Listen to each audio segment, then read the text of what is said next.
दिल्ली एक ऐसा शहर जहां सिंहासन तक पहुंचना मुश्किल था, लेकिन उससे भी मुश्किल था उसे बचाकर रखना। और अगर उस दौर में कोई औरत सत्ता की तरफ देख भी ले तो उसे कमजोरी समझ लिया जाता।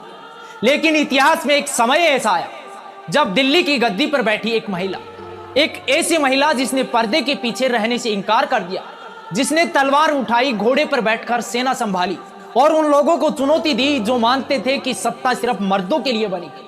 लेकिन सवाल यह है, क्या दिल्ली एक महिला सुल्तान को स्वीकार करने के लिए तैयार थी, या फिर उसकी सबसे बड़ी गलती यही थी कि वो अपने समय से बहुत आगे पैदा हुई थी। ये कहानी है रजिया सुल्तान की, दिल्ली की पहली और आखिरी महिला सुल्तान। नमस्कार दोस्तों, मैं हूं मंगेश सिंह चंदेला और आप देख रहे हैं इतिहास की दहलीज दिल्ली एपिसोड 4।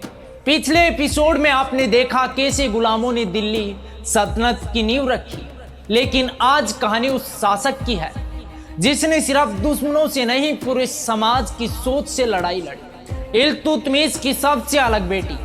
13वीं सदी की दिल्ली, जहां महिलाओं की पहचान अक्सर महलों की दीवारों तक सीमित थी, लेकिन इल्तुतमिश की बेटी बाकी लोगों जैसी नहीं थी। उसका नाम था रजिया। उससे सिर्फ किताबें नहीं सिखाई गई, बल्कि तलवार चलाना भी सिखाया गया। घुड़सवारी, युद्ध रणनीति, प्रशासन, वो हर चीज सीख रही थी जो एक भविष्य का शासक सीखता है। इल्तुतमिश समझ चुका था उसके बेटों में वो बात नहीं थी जो रजिया में थी। कहा जाता है कि एक बार जब इल्तुतमिश किसी अभियान पर गया हुआ था, जब दिल्ली का प्रशासन रजिया ने संभाला और जब सुल्तान वापस लौटा तो वो हैरान रह गया, क्योंकि दिल्ली पहले से बेहतर चल रही थी। अब इल्तुतमिश एक फैसला लेने वाला था, वो पूरे सल्तनत को हिला देगा। उसने तय किया उसके बाद दिल्ली की गद्दी पर बैठेगी रजिया। सोचिए, 13वीं सदी में जब औरत को सत्ता के लायक नहीं समझा जाता था, तब दिल्ली का सबसे शक्तिशाली इंसान अपनी बेटी को उत्तराधिकारी बना रहा था। लेकिन सल्तनत के अमीर ये स्वीकार नहीं कर पा रहे थे। उनके लिए सिर्फ राजनीतिक फैसला नहीं था, ये उनके अहंकार पर हमला था। सिंहासन और साजिश। 1236 इल्तुतमिश की मौत हो गई और उसके जाते ही दिल्ली में शुरू हुआ सत्ता का खेल। अमीरों ने रजिया को हटाया, रुकनुद्दीन फिरोज को सुल्तान बना दिया। लेकिन जल्द ही दिल्ली समझ चुकी थी असल ताकत किसमें है। रुकनुद्दीन कमजोर था, विलासिता में डूबा हुआ, और दूसरी तरफ रजिया जनता के बीच जा रही थी। वो लोगों से बात कर रही थी, उनकी समस्याएं सुनती थी और धीरे धीरे दिल्ली उसके साथ खड़ी होने लगी। फिर एक दिन दिल्ली की जनता ने विद्रोह कर दिया और इतिहास में पहली बार दिल्ली की गद्दी पर बैठी एक महिला, एक सुल्तान जो पर्दे में नहीं रही।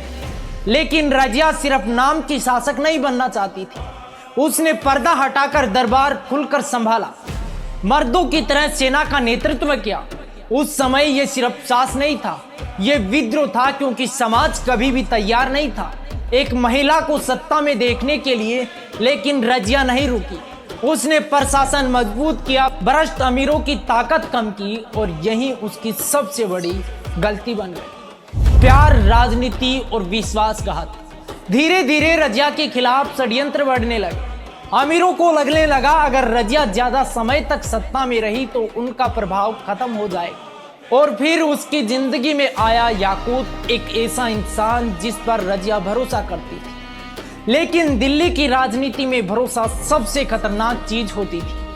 अफवाहें फैलाई गई, षड्यंत्र रचे गए और धीरे धीरे पूरे सल्तनत उसके खिलाफ खड़े होने लगे। आखिरी युद्ध अब रजिया अकेली पड़ चुकी थी। जिस सल्तनत को बचाने के लिए उसने सब कुछ दांव पे लगाया, वही सल्तनत अब उसके खिलाफ थी।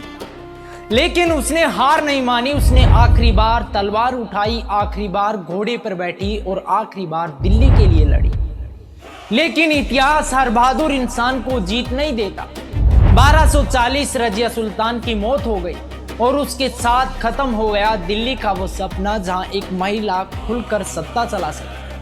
लेकिन सदियों बाद भी इतिहास उसका नाम भूल नहीं पाया, क्योंकि उसने साबित किया सत्ता लिंग नहीं देखती, सिर्फ काबिलियत देखती है। शायद वो अपने समय से आगे थी, और शायद यही वजह थी कि उसका अपना समय उससे समझ ही नहीं पाया। के बाद दिल्ली फिर से कमजोर होने लगी, लेकिन जल्द ही एक ऐसा शासक आने वाला था जो डर को हथियार बना देगा, एक ऐसा सुल्तान जिसके सामने विद्रोह करने का मतलब मौत।